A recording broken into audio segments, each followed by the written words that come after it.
Congratulation Bangladesh, অনেক অনেক অভিনন্দন। বাংলাদেশ নিজেদের ঘরের মাটিতে সিলেটে নেদারল্যান্ডসকে 8 উইকেটে হারালো। Player of the match Taskin Ahmed 4 wicket নিয়েছে 4 ওভার বল করে মাত্র 28 রান দিয়ে। লিটন কুমার দাস বাংলাদেশের ক্যাপ্টেন আজকে 50 করেছে 54 রান 29 বলে। বাংলাদেশ টসে জিতে প্রথমে বল করার সিদ্ধান্ত নেয়। দেখেন বাংলাদেশের কয়েকদিন ধরে খবর দেখছিলাম, সেখানে বাংলাদেশের কোচ বলে দিয়েছে প্রত্যেক ওভারে একটি করে 6 মারতে হবে। তার জন্য অবশ্যই বাংলাদেশকে ব্যাট করা উচিত ছিল। দেখেন নেদারল্যান্ডসকে বাংলাদেশ হারাবে, 3 ম্যাচই হারাবে, হোয়াইট ওয়াশ করবে। আমরা জানি বাংলাদেশ আজকে জিতবে, কিন্তু ব্যাট নিলে কি অসুবিধা হতো?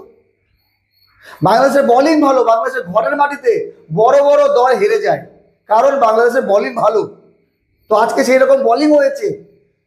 20 ওভারে 8 উইকেট হারিয়ে 136 রান করেছে মাত্র। টি20 ক্রিকেটে 20 ওভারে 137 টার্গেট বাংলাদেশ চেস করতে পারবে। আহামরি খুব একটা বোলিং পিচ ছিল না, নেদারল্যান্ডসের ব্যাটিং খারাপ।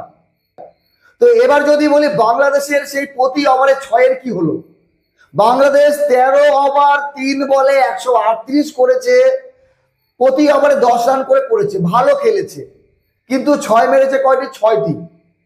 13 ওভারে কমসে কম 13টি 6 হওয়ার কথা। বাংলাদেশের টার্গেট কম। বাংলাদেশ যদি আজকে 170 রান চেস করতো তাও চেস করে দিতে পারতো। নেদারল্যান্ডসের বোলিংও আহামরি খুব একটা ভালো হয়নি।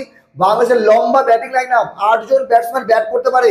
পারভেজ হোসেন ইমন আজকে করেছে 15 রান, তানজিদ হাসান তামিম করেছে 29, লিটন কুমার দাস 54, সাইফ হাসান 36, 19 বলে দুর্দান্ত ব্যাটিং, সঙ্গে 2 wicket. Player of the match হয়েছে তাসকিন আহমেদ। সাইফ হাসানও ভালো কিছু করেছে। হ্যাঁ, 50 হলে তাহলে প্লেয়ার অফ দ্য ম্যাচ হয়তো সাইফ হাসানই হতো। তারপরে বাকি ছিল ব্যাটসম্যান তহিদ হৃদয়, জাকের আলী অনিক, শেখ মেহেদী হাসান এবং রিশাদ হোসেন। বাকি এতটুকু বলা যায়, মুস্তাফিজুর রহমান ভালো বল করেছে, 1 উইকেট নিয়েছে, 19 রান নিয়েছে 4 ওভারে। শরীফুল উইকেট পায়নি, মেহেদী হাসান উইকেট পায়নি, রিশাদ হোসেন উইকেট পায়নি। বাকি আগামী ম্যাচ বাংলাদেশ এবং নেদারল্যান্ডসের আছে 1 সেপ্টেম্বর সোমবার বিকেল 5:30 থেকে। তো বাংলাদেশের ধারাবাহিকতা নিয়ে অনেক প্রশ্ন থাকে। এশিয়া কাপে যাবে বাংলাদেশ, খুব টাফ গ্রুপে খেলা শ্রীলঙ্কা এবং আফগানিস্তানের সঙ্গে। তার জন্য ভালো একটা প্রস্তুতি নেদারল্যান্ডস। এখানে খুব একটা ভালো করা মানে যে এশিয়া কাপে ভালো করবে তা কিন্তু নয়। নেদারল্যান্ডস দলটা পুরোপুরি আলাদা, একটা সিরিজ আলাদা, কিন্তু এশিয়া কাপের প্রেশার থাকবে আলাদা। সেখানে যে কোনো 2টি ম্যাচ তো জিততেই হবে বাংলাদেশকে যদি সুপার 4-এ যেতে হয়।